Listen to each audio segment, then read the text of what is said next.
अगर आप एक बैटर बनाओ और इस बैटर को किसी तवे या पैन पे डालकर आराम से बस पकाओ तो आप सच में दोस्तों पिज्जा बना सकते हो।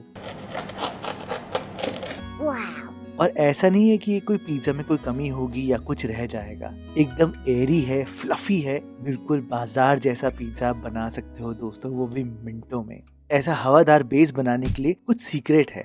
अब ये पिज्जा बनाने के लिए देखो मैंने आपके लिए रेशियो एकदम सेट करके रखा हुआ है। ये है 100 ग्राम मैदा, 3/4 कप आप कह सकते हो, बेसिकली 1 कप से थोड़ा कम है ये। दही मैंने ली है 4 टेबल स्पून, 75 ग्राम्स होती है ये, और 1/4 कप पानी जो कि होता है 50 ग्राम्स। हर चीज नाप कर ली है दोस्तों, मेजर करके, ताकि आपके रिजल्ट में कोई कमी ना आए और जैसा मैं बना रहा हूँ बिल्कुल वैसा ही आपका बने।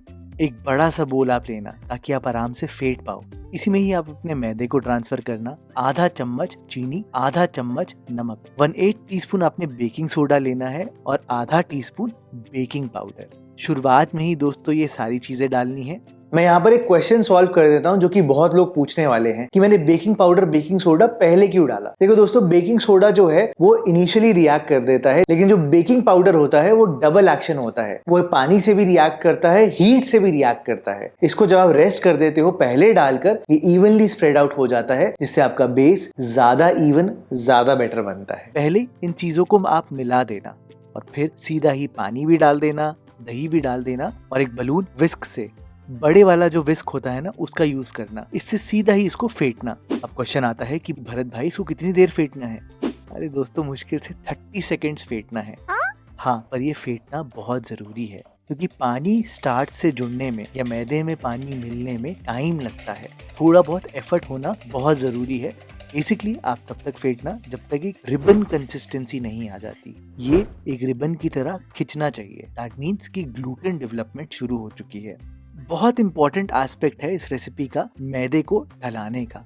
आप यहाँ पर 1 टेबलस्पून तेल डालना और इस तेल को कोई आपने अच्छे से मिलाना नहीं है। नहीं, आपने सिर्फ इसको अच्छे से कवर करके रखना है मैदे में और इसको ऐसे ही छोड़ना है 5 मिनट के लिए। ये स्टेप अगर आपने किया तो सच में एकदम इवन ब्रेड बनती है। इनफैक्ट अगर आपको बताऊं, ये जो तेल वाली जो टेक्निक है जिससे कि मैदा आटा ढलता है, ये नान में भी यूज होता है, भटूरों में भी यूज होता है और इससे ही वो रिजल्ट आता है जो आपको चाहिए। दूसरी बात, यहाँ पर हाइड्रेशन काम करती है। ये तो आपको पता ही है कि मैदे आटे को पानी पीने में टाइम लगता है थोड़ा सा। अगर आप डायरेक्टली बना देते हो ये सब चीजें डालकर तो आपका पिज्जा सही नहीं बनेगा। अगर आप चाहते हो कि एकदम इवन बेस बने, हवादार एक सारी तरफ से हो, तो उसको ढलाना जरूर 5 मिनट के लिए। तो याद रखना दोस्तों, ये 5 मिनट्स का rest is the game changer.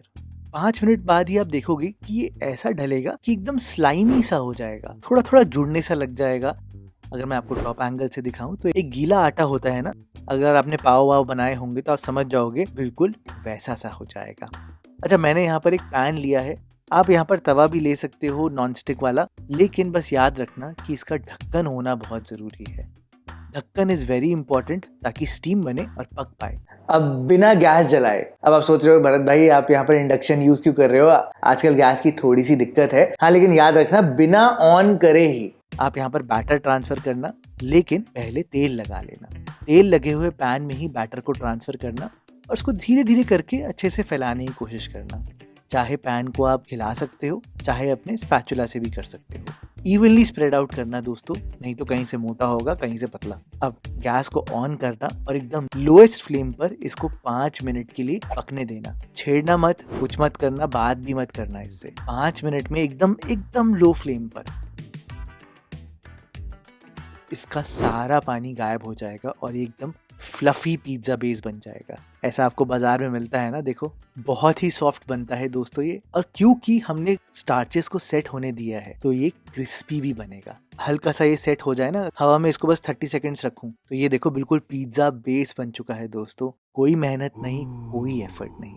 अब उसी पैन में आप यहाँ पर मक्खन लगाना, इसकी साइड को पलट देना। जो अनकुक्ड साइड थी उसको नीचे रखना और जो कुक्ड वाली साइड है उसी में ही पिज्जा सॉस लगाना। पिज्जा डिजाइनिंग में या जब पिज्जा को स्ट्रक्चर देते हैं तो सबसे पहले चीज को डालते हैं, क्योंकि अगर चीज ऊपर आप डाल दोगे ना तो जैसे ही आप खाओगे सारा चीज बाहर आ जाएगा, सारी सब्जियों के साथ चीज निकल जाएगा और सिर्फ बेस रह जाएगा। तो याद रखना, चीज सबसे पहले।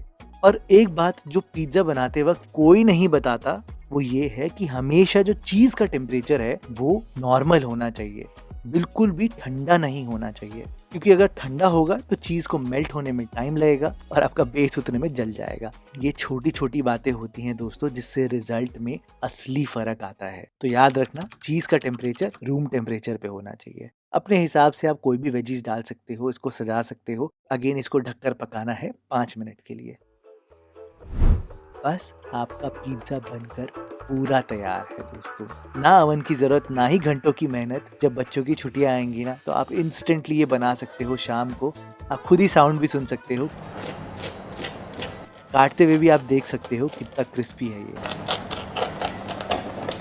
और तो और मेरी जो चीज़ वाली बात है, उससे आपकी चीज़ पुल एकदम परफेक्ट आएगा। मैंने आपको दोस्तों अपने सारे सीक्रेट्स बताए हैं, तो इसी बात के लिए प्लीज़ इस वीडियो को लाइक ज़रूर करना। और अगर आपको मेरी मेहनत अच्छी लगी है तो प्लीज़ इस चैनल को सब्सक्राइब ज़रूर करना। और मिलते हैं आपसे बहुत जल्द एक और वीडियो के साथ।